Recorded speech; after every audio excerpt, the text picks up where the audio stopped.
a beautiful Friday morning. I'm at Haven for Humanities for the Haven Star Party put on by Rec. And I've got my camp finally set up the way I want. And pretty much the weather was washout yesterday. It helped me sleep though. Nothing like a good electrical storm. Took my shower this morning. I feel human again.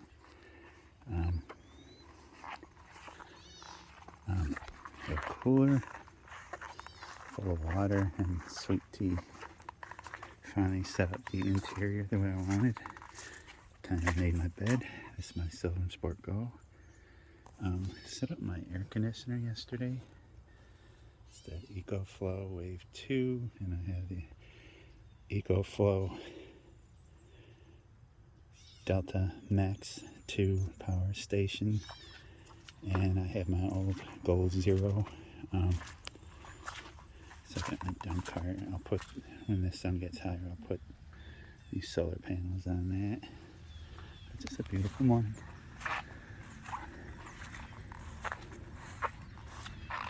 Solar panels for my Gold Zero.